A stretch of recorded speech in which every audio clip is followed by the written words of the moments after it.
Assalamualaikum warahmatullahi wabarakatuh.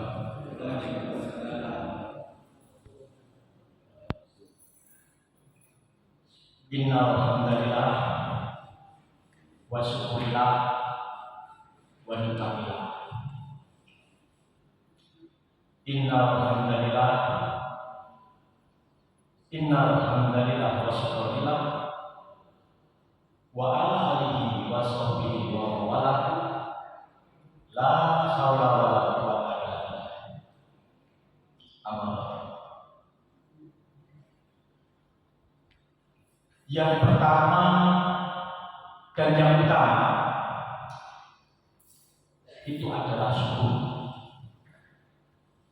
Syukur kehadirat Allah Subhanahu wa Ta'ala yang telah sedang dan masih akan terus memberikan rahmat, taufik dan hidayahnya kepada kita semua, kepada kita jamaah Masjid Baitus Salam yang dirahmati oleh Allah. Sholawat serta salam tiada henti, tidak putus-putusnya terucap teruntuk junjungan kita baginda Rasul sallallahu alaihi wasallam yang syafaatnya sangat kita harapkan nanti di hari kiamat.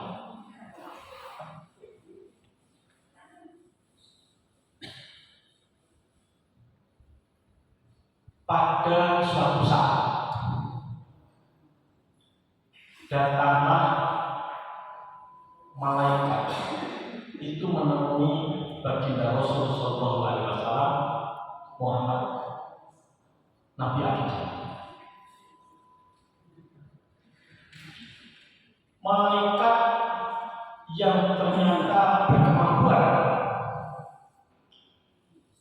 menghitung setiap tetesan air hujan yang jatuh ke bumi, baik itu di rawa, laut, sungai, pantai, dimanapun, di seluruh belahan bumi manapun, bahkan sampai di tempat-tempat yang manusia belum pernah menjamahnya, sejak Nabi Adam sampai saat sekarang. Si malaikat ini mampu menghitung tetesan air hujan. Barangkali kita boleh menghakimi, mengklaim, ini berarti malaikatnya ahli matematika.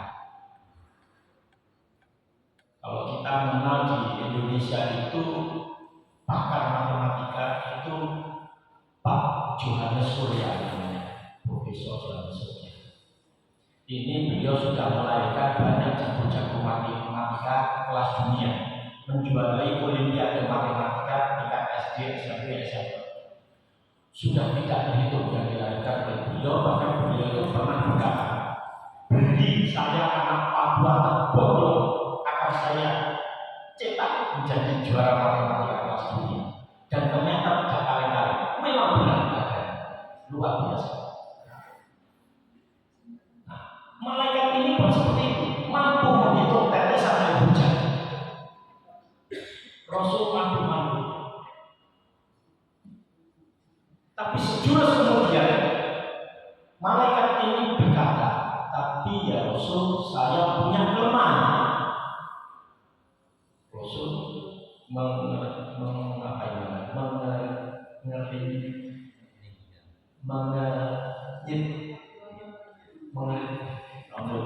keningnya itu, ini kalau begini, nah itu. Dia bilang dia lemah. Biasanya orang kalau dibilangnya ada kelemahan itu kan untuk kaget cari. Sama seperti saya dulu pertama kali menikah, setelah akad nikah, dulu waktu masih muda. Jadi itu saya itu lansia. Setelah menikah saya bilang ke istri saya, yang tentu saja namanya ya. Sekarang juga ya, tapi ya kalau dulu saya Saya bilang saya punya kelemahan. Kaget juga. Kelemahan saya adalah, saya bilang, saya adalah orang yang tidak bisa berbuat adil. Sehingga seluruh yang saya miliki ini, semua ini, saya cinta dan lain-lain, ini hanya untuk usaha orang. Nah begitu. Perempuan kalau dibilangin seperti itu langsung seperti orang yang kita itu. Malaikat bilang saya punya kelemahan ya Rasul. Kelemahannya apa? Kelemahannya adalah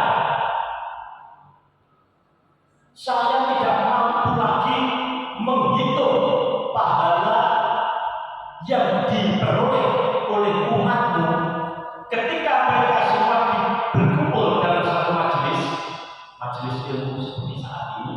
Kemudian mereka semua bersuara atas namamu. Nah itu pahalanya tak karu-karuan sampai mereka tidak bisa menghitung.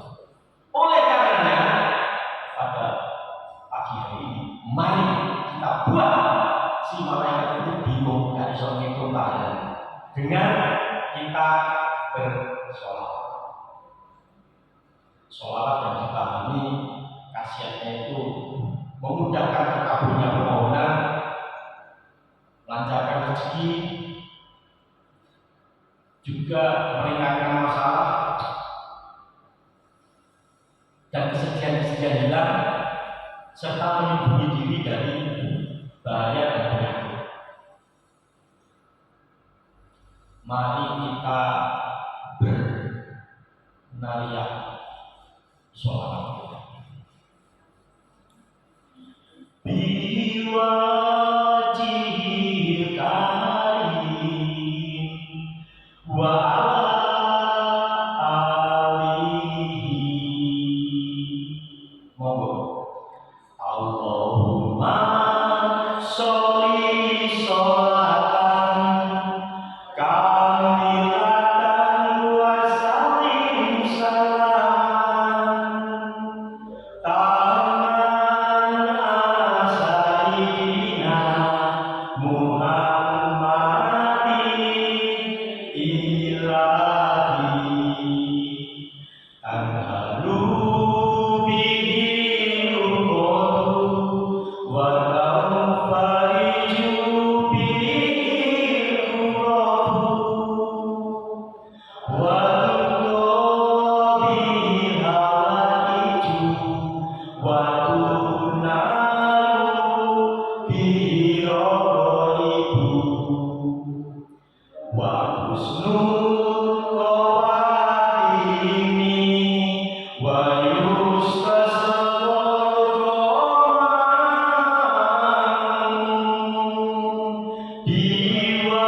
biwajhil karim wa alihi wa sahbihi fi kulli lamhatin wa nafasin bi adadi kulli ma'lumilah.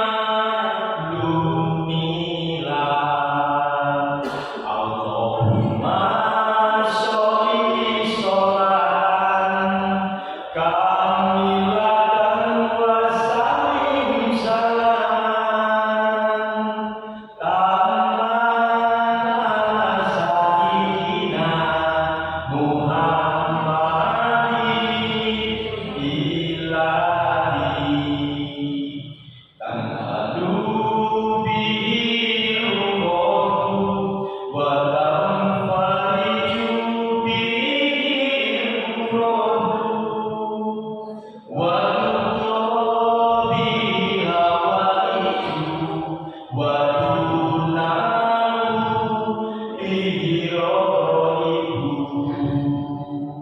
wa husnul qawadimi wa yustasqamu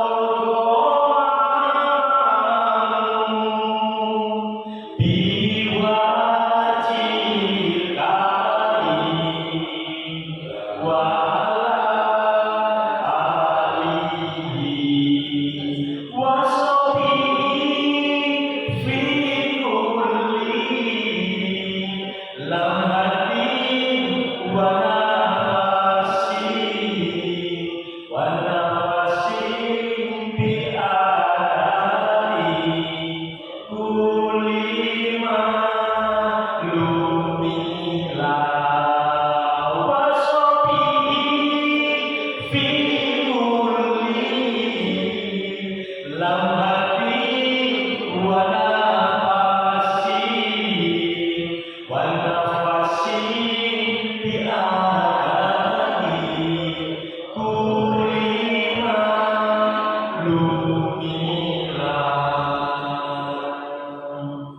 Allahumma sholli wa sallim wa barik alaihi.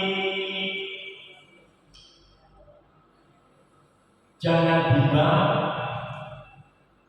jangan ragu, jangan takut untuk bersolawat naria. Kenapa demikian?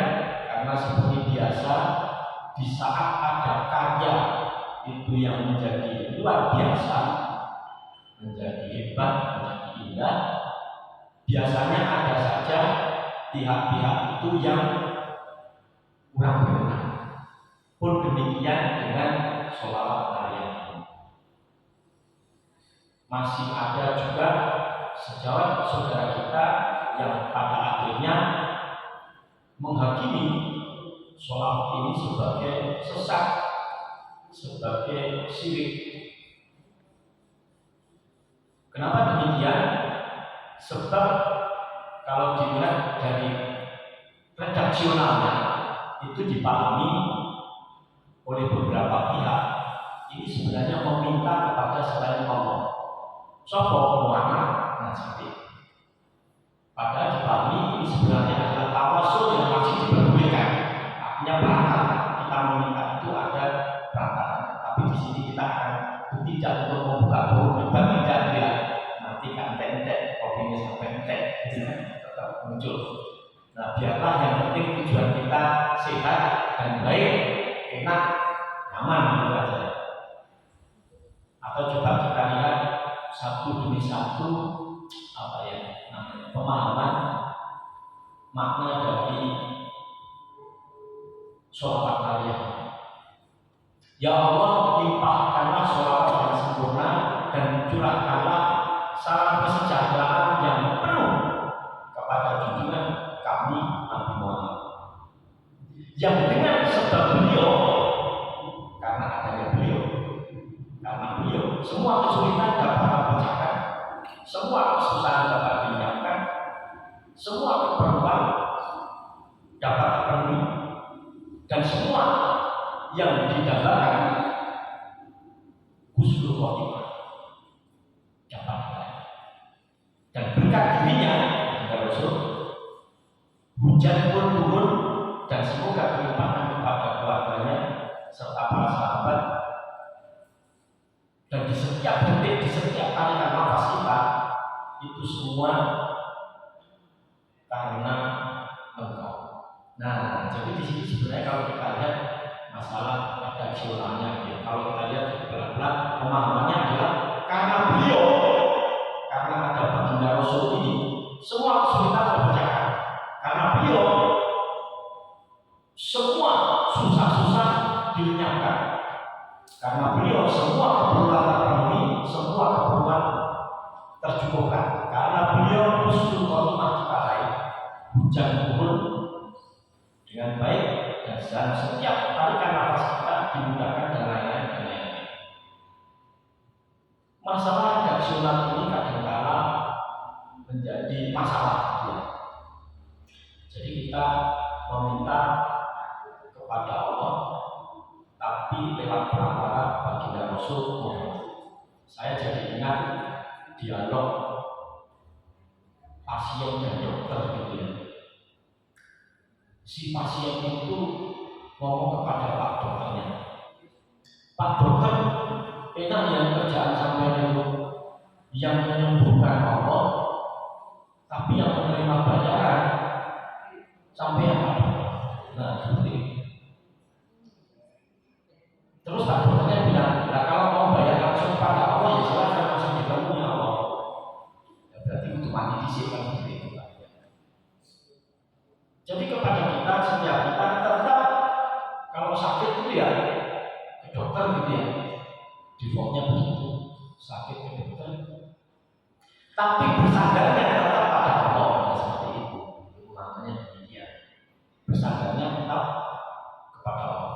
Sebab masalah redaksional itu kadang-kadang juga memunculkan apa ya, hal-hal yang seringkali menimbulkan perdebatan.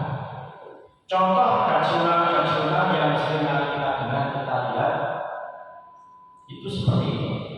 Ternyata menyuruh orang sholat itu tidak boleh. Nah, ini masalah tradisional. Ternyata menyuruh orang sholat itu tidak boleh. Dan satu memotong, sholat itu wajib. Ya, tapi menyuruh orang sholat itu tidak boleh. Orang kalau sholat kita suruh gitu, kan itu menyuruh orang sholat. Pak Yoyo nanti sholatnya gini, terus dikongkong. Pak Yoyo masih rusak. Kalau sampai sholatnya biar gitu ya. Nah, itu pemahamannya demikian. Nanti saya manfaatkan dulu. Nah, ini dijebak sendiri. Terima kasih diingatkan. Yang tidak boleh pasang.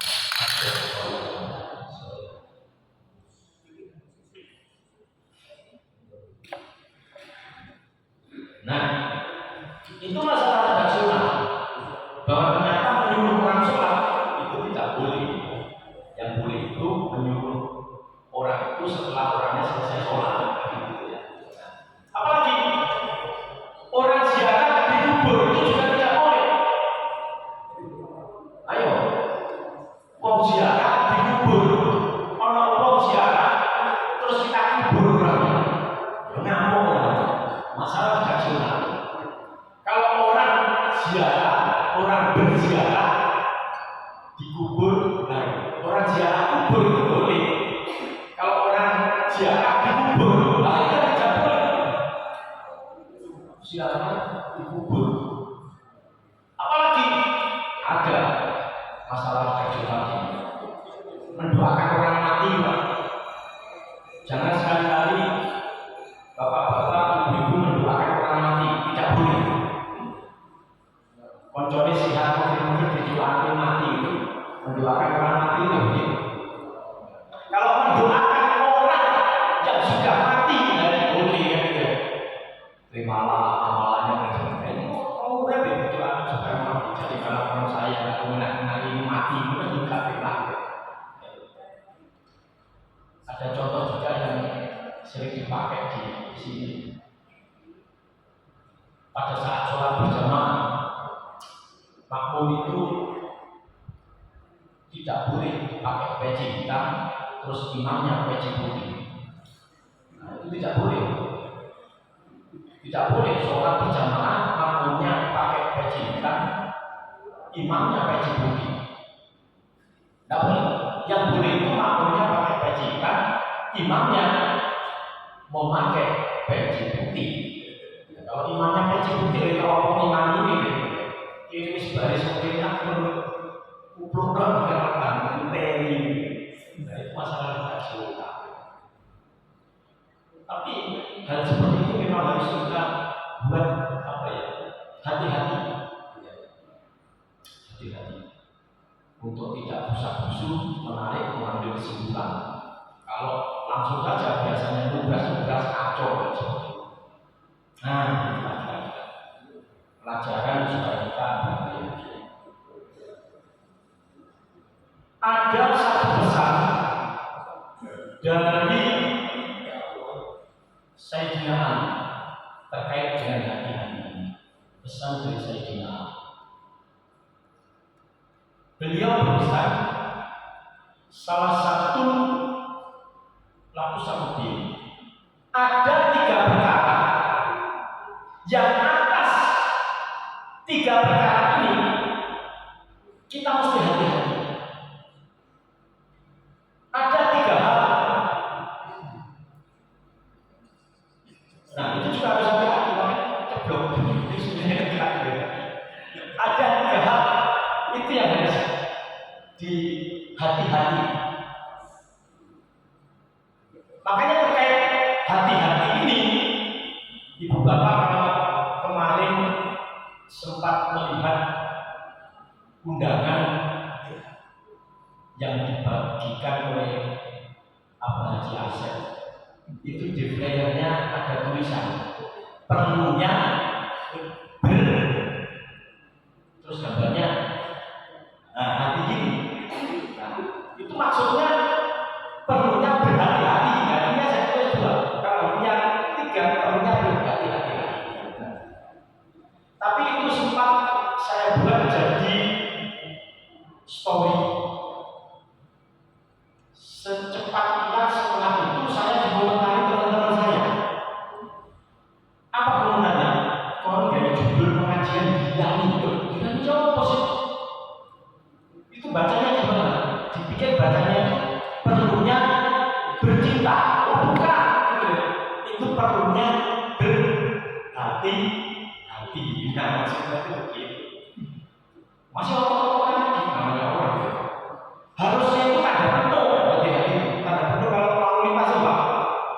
Nah itu Pak, perlunya bendungan gitu, perlunya berhati-hati. Tapi apapun jauh di relung hati saya itu maksudnya ya perlunya berhati-hati. Dan Sayyidina Ali, saya kutip salah satu lagu Sahudiyah, ada 3 perkara, yang 3 perkara itu kita mesti berhati-hati. Yang pertama, al-qalbu idza nama. Nah ini al-qalbu idza nama. Apa ini? Membangunkan anjing tidur, mencolek-colek, mengganggu atau mengagumi anjing. Karena anjingnya lucu, karena anjingnya hebat, baik. Kadang kita cuek-cuek.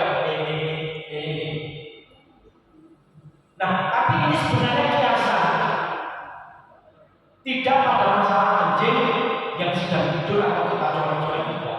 Ini kiasan. Kiasannya apa? Jangan gampang mengganggu sejawat atau teman kita.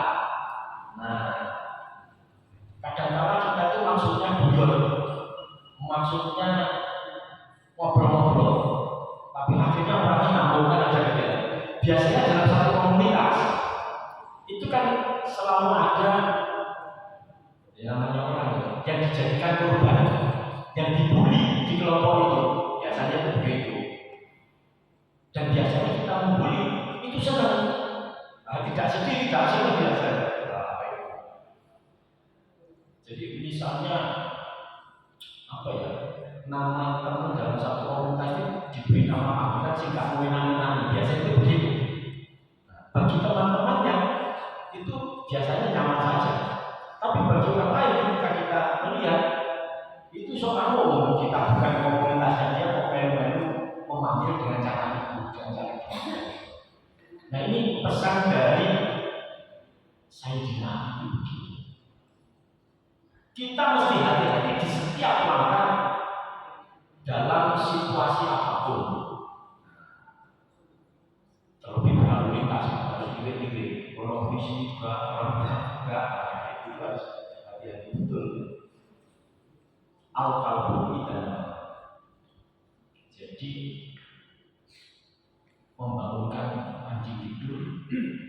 Saya jadi ingat dulu ada almarhum Kiai Haji Sayyidina Jaid itu bahasanya beliau menolong anjing kejepit. Kadang itu harus hati-hati. Anjing kejepit dikurung setelah berhasil malah diri sih berkata kadang-kadang begitu. Saya itu punya sejarah buruk dengan anjing misalnya. 2 kali saya itu pernah digigit anjing. Yang pertama SD kelas 2. Sampai jebol lah gede saya keluar buat saya. Yang berikutnya 2-3 tahun setelah itu berangkat terawih dibiasakan anak-anak itu langsung yang bilang saya juga gitu. Nah teman-teman saya celananya itu masih pakai celana, sarungnya jadi saya sudah pakai sarung. Bingung tidak kena saya. Pas bokongnya itu. Nah itu yang terjadi. Makanya trauma saya itu dengan anjing. Tapi jangan salah. Jadi anjing itu kadang-kadang juga ada lebih tertata administratif dari orang. Saya punya teman itu anjingnya itu mempunyai akte lahir. Dan dia tidak sembarangan untuk dikawinkan dengan jenis anjing lain. Itu harus ada sertifikatnya. Anjing bersertifikat mereka. Tapi dia ada. Yang kedua, warman adu idza bakat. Nah ini yang menarik. Warman adu idza bakat. Menariknya begini. Jangan terlalu percaya dengan tangisan perempuan yang karena satu sebab karena salah dia minta maaf. Nah itu saya dikenal juga berhati-hati. Kalau ada perempuan menangis minta maaf karena satu saat dia bisa jadi akan mengurangi. Terus saya pernah ngomong ini terus istri saya mau bimbingan jadi rumah. Wah, ribut masuk. Jadi ternyata lebih sulit itu ngomong ke depan. Istri lebih saya ngomong sangat ribut. Pesan dari Sayyidina Ali ini, karena kita tahu bahwa perempuan itu punya senjata. Senjatanya perempuan itu apa? Ya air mata itu. Coba kalau misalnya ada ribut laki-laki sama perempuan, suami istri, kalau nadanya tinggi, si suami istri lebih tinggi, dinaikkan lagi nadanya, kamu itu lebih tinggi lah, kamu. Tapi begitu istrinya tangis atau pura-pura nangis, maka suami ini akan terdiam. Itu berarti senjatanya berhasil. Itu senjatanya perempuan itu air. Nah ini, jadi ibu-ibu kalau ada apa-apa, ibu turun sama suami apa, nangis saja. Meskipun nangisnya itu kadang pura-pura nangis nanti diri. Ya sudah dia kamu lagi. Tapi prinsip air ini sudah dinyatakan oleh Sayyidina. Senjatanya perempuan itu air. Kalau senjatanya laki-laki itu saya beritahu kesetiaan. Wah, selalu laki-laki itu selalu bilang setia. Sini dong setia. Setia yang benar. Tapi biasanya perempuan itu kalau kita bilang setia biasanya langsung diojok. Benar ya? Oh, ya. Itu keunggulan tentang air. Dalam diri perempuan, bapak-bapak, itu ada satu yang sangat ditakuti laki-laki. Jadi ibu jangan khawatir, dalam diri ibu itu ada satu bagian tubuh yang sangat ditakuti perempuan. Tahu tak?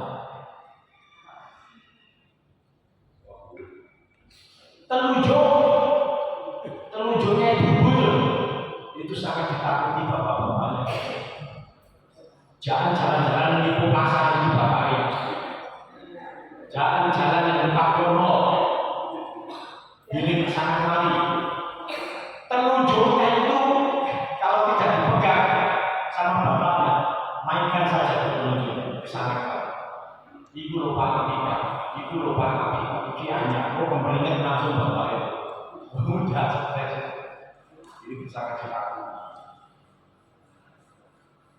Itu bagian tubuh ibu. Sampaikan sini kalian. Kalau bagian tubuh seseorang itu yang tidak pernah merasa sakit, ada. Saya pernah sampaikan. Ada. Tahukah ibu bapak bagian tubuh kita yang tidak terasa sakit kalau dicubit? Nah, sekarang coba silakan dicubit bagian manapun yang tidak sakit yang mana? Dengkul. Nah, coba silakan tetangganya nyubit dengkulnya. Sakit tidak dengkul? Lagi benar lagi. Ada sakit tidak? Hidung, hidung. Ini katanya Pak Aristoteles. Jadi Aristoteles bilang dulu kita di pelajaran kelas 9 kelas 8 kenalilah dirimu sebelum kamu mengenal orang lain, gitu ya.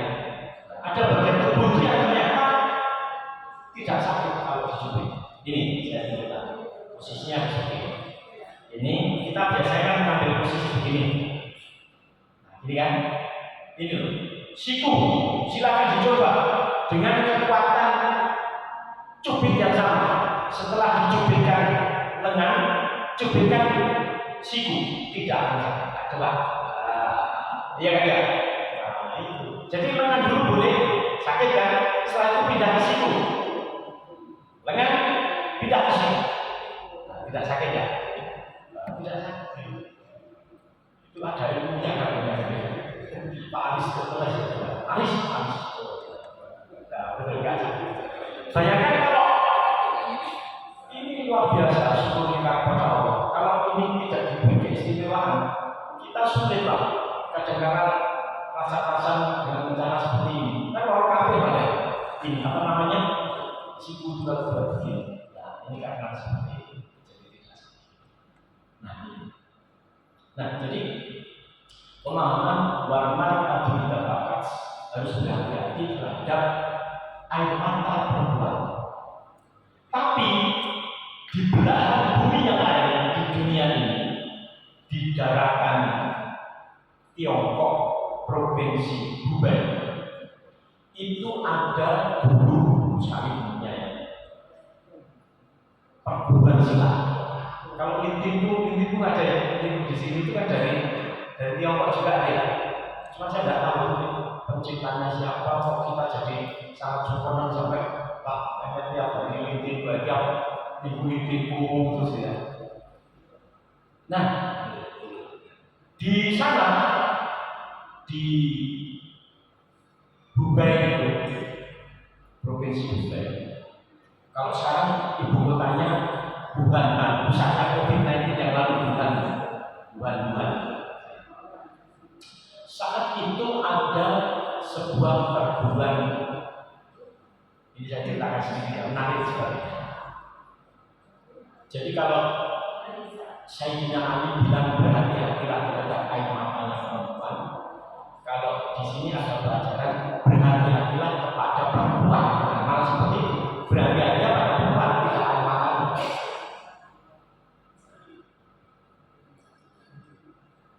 Pemahamannya bagaimana? Jadi di dataran Tiongkok, provinsi Hubei itu ada perguruan, mungkin sudah sangat terkenal juga ya.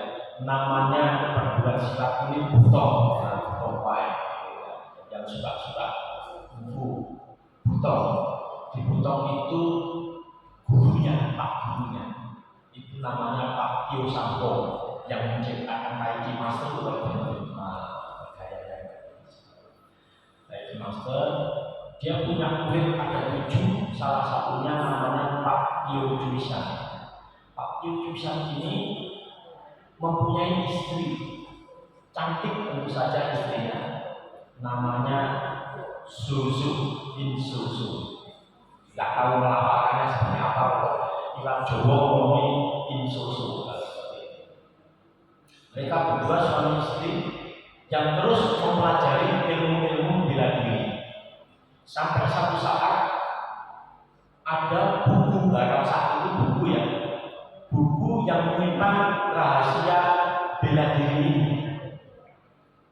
Pak Kim Juisan dikejar-kejar terus sama banyak penjahat karena mempunyai buku itu. Dikejar terus, kesana kejar, kesini kejar, sampai dapat dikejar. Akhirnya bukunya ini diberikan kepada istrinya. Dia bertempur habis-habisan, jenenge musuh banyak pendekar saat batik-batik meninggal.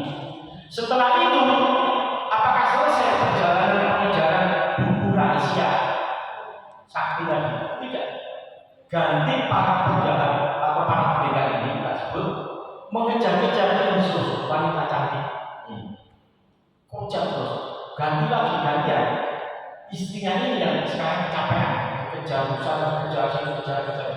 sembunyi diketahui terus sampai kesel. Jadi dia dikejar-kejar terus.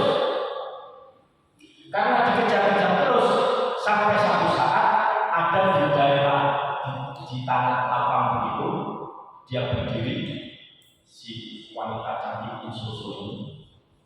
Tapi tidak bawa buku, bukunya tetap dia simpan. Di hadapannya sudah banyak pendekar yang siap merebut bukunya. Karena saking capeknya dia akhirnya meminta kepada salah satu pendekar di situ untuk mendekat. Coba Pak pendekar, siapapun dari kalian silahkan mendekat ke saya, satu saja. Nah, akhirnya mendekat, satu. Setelah mendekat, si Susu ini sebelum memberitahu kepada beliau, dia berpesan kepada anak kecilnya dia. Jadi punya anaknya ini sangat terkenal, bapak pernah bilang namanya adalah Tio Buki. Nah, Itu kalau di layar lebar yang main Pak Jetli ya. Itu Buki kecil, ya Buki di sini sama ibunya. Kan masih anak-anak. Dia bilang apa ibunya? Buki, kamu jangan percaya perempuan. Begitu. Perempuan itu semakin dia cantik, semakin dia berbahaya. Wah, misalnya gitu. Buki sing bocah cilik kalau anak tapi bisa dikerjain terus. Sampai akhirnya pendekar satu tadi mendekat, yang lain kan nunggu juga. Dekatkan telingamu, terus setelah itu dia mendekatkan mulut bibirnya ke telinganya. Digerakkanlah mulutnya, awas, pokoknya bergerak. Nah, setelah bergerak, pendekar itu dorong, terus dia bunuh diri. Nah, dia Buki bingung, aku kalau sopo kan seperti itu. Nah, setelah itu melihat ini meninggal, pendekar satu tadi berdiri bingung. Maka banyak pendekar yang lain tentu saja kan mendekati ini. Kan tanya masih, dia tadi ngomong apa? Bukunya ditaruh di mana? Kan tanya gitu. Terus jawabannya Pak pendekar ini apa? Loh, dia nggak ngomong apa-apa, cuma ngomong gitu. Kira-kira pendekar yang banyak tadi percaya tidak ada jawaban? Tidak percaya kan? Akhirnya jadilah di antara mereka itu campur sendiri. Wah, seperti itu ceritanya.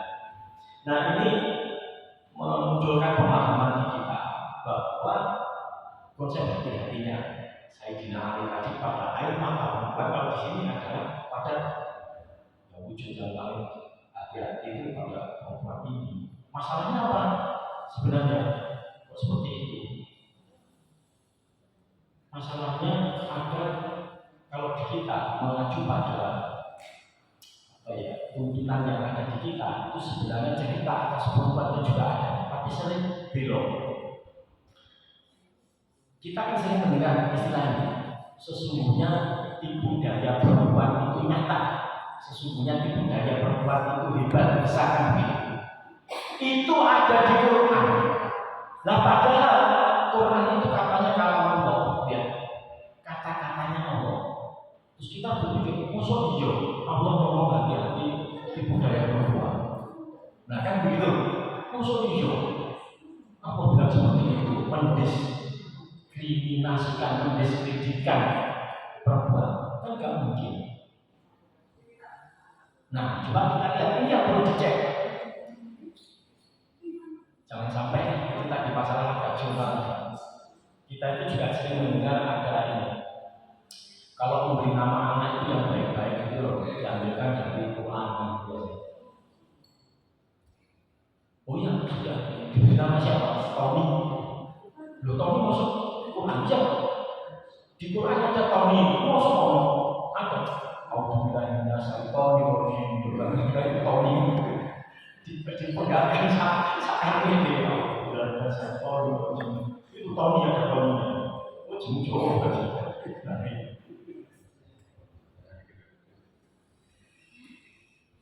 Dalam surat Yusuf 26 atau 28 ya? 28 ini ceritanya. 28 ini coba naik turun. Falama roka komisohu Buddha min dulin kola innahu min haidina inna haidina alim. Maka ketika dia ini siapa? Dia ini Ajis, suaminya Julaika. Maka ketika dia melihat bajunya ini siapa? Yusuf. Maka ketika Ajis melihat bajunya Yusuf di bagian belakang, gitu ya, dia berkata, innahu min kaidina inna kaidina adim. Innahu min kaidina inna kaidina adim. Sesungguhnya ini adalah ibu dayamu. Munya ini siapa? Zulaikha. Ibu dayamu benar-benar hebat, benar-benar nyata, benar-benar besar. Konteksnya ini adalah untuk Zulaikha. Jadi yang mengatakan ini bukan tokoh, memang ini kalamullah ada di dalam Quran, tapi yang mengatakan adalah Al-Aziz, suaminya Zulaikha. Sesungguhnya ibu dayamu ini benar-benar luar biasa. Tapi seiring berkembangnya zaman, berkembangnya waktu, berkembangnya banyak hal, fakta yang robek di belakang ini sekarang sudah dipahami kan ya. Kalau dulu berarti kalau Yusuf robek belakang berarti kamu yang mengejar-ngejar, kan gampangnya gitu aja. Nah saat ini sobek sama bumi tak karuan gitu. Ini Zulaikha ini istri pejabat kementerian ya di situ, mengejar-ngejar pada sosok Yusuf, terfitnahlah Yusuf, kemudian Yusuf ini masuk ke penjara. Fakta berkata lain, akhirnya Zulaikha ini keluar dari istana. Ternyata Yusuf yang ganti diurutkan, jadilah dia pejabat negara. Tapi ternyata justru pada saat itu akhirnya dia menikahi Zulaikha dalam kondisi Zulaikha matanya tidak sempurna. Itu pemahaman kalau di kita jodoh tidak akan kemana begitu aja. Jodoh tidak akan kemana. Jadi kalau dulu bulan saat Zulaikha masih tidak baik, ketika baik justru malah jadi istrinya Yusuf. Jodoh tidak akan kemana, tapi pesaing ada di mana-mana. Jangan salah, merucut titik hilang seperti itu. Makanya pemahamannya berbeda. Yang terakhir,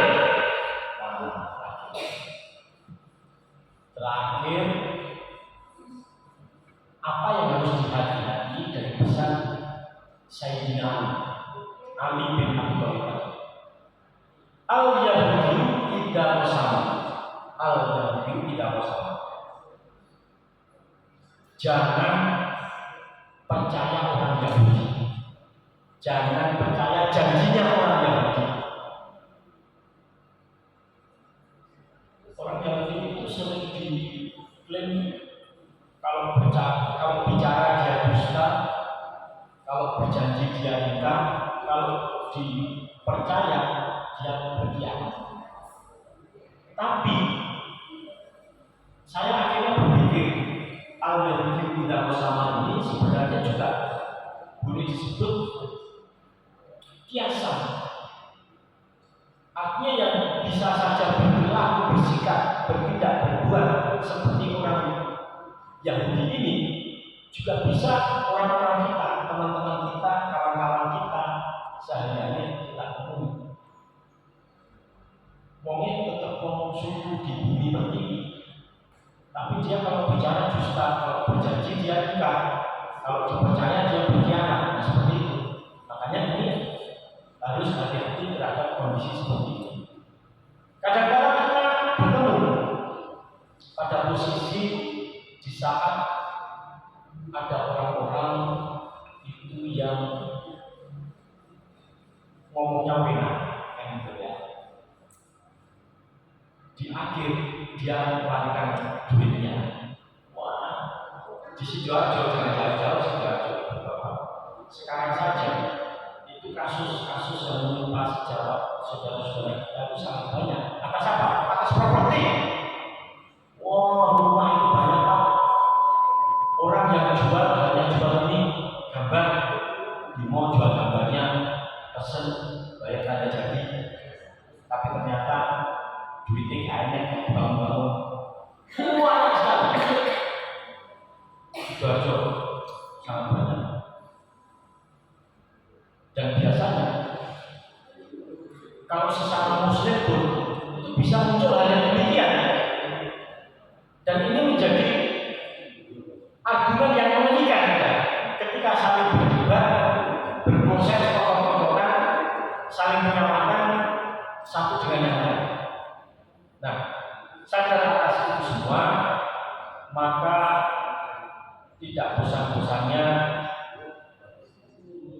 saya mengingatkan diri saya sendiri dan mengingatkan sejawat saudara-saudara yang ada di dalam majelis ini untuk selalu berhati-hati seperti yang disampaikan oleh Ali bin Abi Thalib tadi atas 3 perkara tersebut: al-qalbu tidak nama, warmar tidak bakas, al-yahudi tidak masalah. 3 hal tersebut. Kira-kira seperti itu yang bisa saya sampaikan pada hari ini. Kita tadi awali dengan dengan sholawat Maryam, maka mari kita akhiri juga dengan bersolawat, ya. Kita bertibil qulub bersama-sama. Allahumma sholli ala sayyidina Muhammadin tibbil qulubi wa dawaiha wa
mari kita akhiri kita bersama-sama dengan doa kafaratul majlis bersama-sama. Subhanallahumma wa bihamdika asyhadu an la ilaha